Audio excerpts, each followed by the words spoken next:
Pak Jontor dan teman-teman semua, kelompok kami dalam video kali ini akan membahas mengenai dua jenis komunikasi, yaitu komunikasi verbal dan komunikasi nonverbal. Kedua jenis komunikasi ini mempunyai peran yang sangat penting dan mempunyai makna yang besar dalam bagaimana cara kita berinteraksi dengan orang lain. Mari kita bahas satu persatu. Pertama, komunikasi verbal. Apa sih sebenarnya komunikasi verbal itu? Komunikasi verbal adalah bagaimana cara kita berkomunikasi dengan orang lain dengan menggunakan kata-kata. Contohnya percakapan tatap muka, melalui telepon, atau menggunakan pesan tertulis. Nah, komunikasi nonverbal itu apa? Komunikasi nonverbal itu adalah bagaimana cara kita berinteraksi dengan orang lain tanpa menggunakan kata-kata. Contohnya adalah dengan bahasa tubuh, ekspresi wajah, kontak mata, dan juga nada suara. Kenapa kita penting dan perlu memahami kedua jenis komunikasi ini?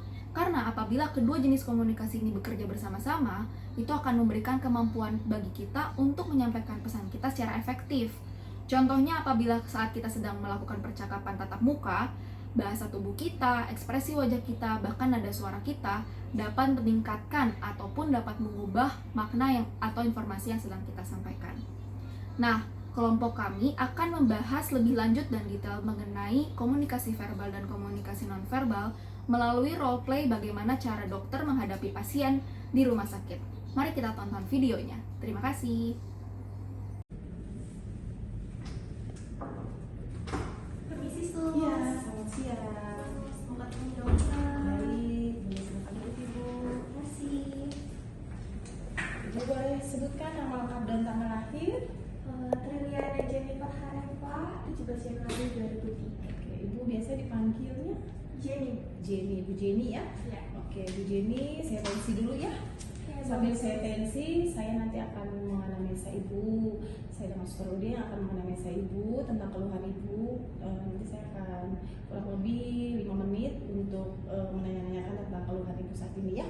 Sambil saya tanya-tanya, saya tensi juga ya Bu. Baik, Sus. Ibu saat ini keluhannya apa ya yang dirasakan? Sebenarnya Sus, saya ini baru saja terdiagnosa kanker payudara, Sus. Baik, kira-kira sudah terdiagnosa kanker payudara itu sejak kapan? Kurang lebih sekitar sebulan yang lalu. 1 bulan yang lalu ya. Gimana perasaan Ibu saat terdiagnosa kanker payudara ini? Sebenarnya saya sedih sih, Sus. Saya juga takut. Soalnya saya suka kepikiran ini nanti kedepannya bagaimana ya. Oke. Terus apa yang setelah terdiagnosa cancer ini apa yang harus Ibu lakukan nih? Apakah Ibu harus merasa Ibu minder kah atau Ibu merasa tidak nyaman atau bagaimana? Saya lebih ke merasa takut sih, Sus. Jadi sampai saat ini juga saya belum ada bilang ke keluarga karena saya juga takut nanti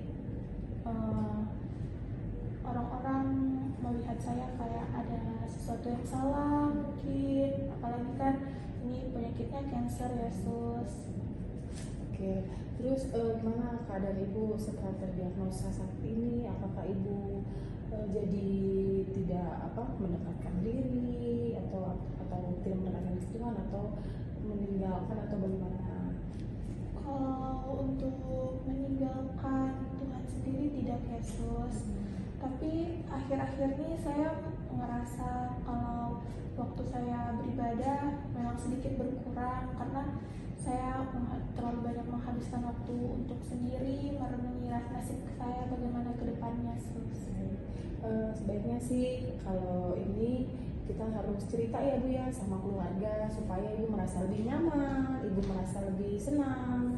Jadi pengobatan selanjutnya Ibu tahu sampai kemana keluarga tahu. Jadi dukungan keluarga juga baik ya buat Ibu karena dukungan keluarga itu bikin kita juga menjadi mood kita bagus segala macamnya. Dan kalau misalnya Ibu ini baiknya kita harus mendekatkan diri lagi seperti lebih berdoa, banyak berdoa, beribadah ya untuk mendekatkan diri juga sama Tuhan. Terima kasih buat waktunya. Saya sudah Ibu sudah mau saya tanya-tanya tentang keluhannya. Nanti setelah selesai dari sini Ibu boleh bercerita dengan keluarga ya. Oke. Terima kasih, Sus. Terima kasih. Selamat siang. Ya, sampai di sini. dulu ya. Iya, Sus. baik.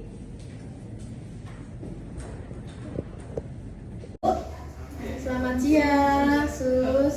Halo, halo Ibu. Saya dengan Suster Eva. Diare loh Sus, nih diare ya. Terus tiba-tiba tadi ada dokter sama ada suster bilang kalau bapak saya harus dirawat di ICU.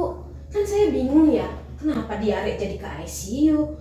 Saya nggak ngerti Sus, jadi saya tuh pengen dijelasin kenapa bapak saya itu harus ke ICU. Itu kita butuh observasi ketat.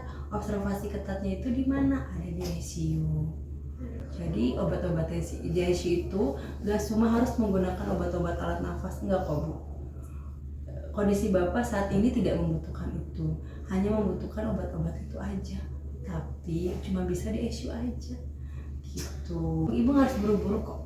Harus saat ini juga kami minta ibu untuk ke ICU, untuk kurus itu enggak boleh berunding dulu. Selama waktu berunding kami masih memberikan perawatan selama di sini. Nah nanti setelah ibu udah ada keputusan baiknya seperti apa, ibu boleh ke stasiun lagi, nanti yang lainnya saya atau teman-teman saya akan bantu untuk administrasi lainnya. Iya deh Sus, saya harus konsultasi dulu nih sama keluarga besar karena ini keterkaitannya biaya. Saya juga harus bicara dulu dengan mama saya. Kondisinya kalau di ICU kan nggak bisa dikunjungin kan Bu. Sus, jadi sudah nanti saya coba diskusi dulu. Kalau nanti kita ada keputusan, nanti saya akan temui suster lagi di nurse station. Nanti saya akan sampaikan di sana bagaimana keputusannya. Gitu Sus. Oke. Terus sementara itu udah cukup jelas. Ya cukup jelas. Nanti Makasih setelah ya, Sus. itu saya tunggu di depan. Nanti kalau ibu udah apa-apa boleh hubungi saya lagi di news station. Iya baik. Oke, terima Terima kasih. kasih. Sama-sama. Terima kasih ya suster. Sama-sama Mama. Berikut adalah video komunikasi verbal dan nonverbal dari kami, kelompok 5. Terima kasih untuk semua, terutama Pak Jonter yang telah menyaksikan video kami. Sampai jumpa.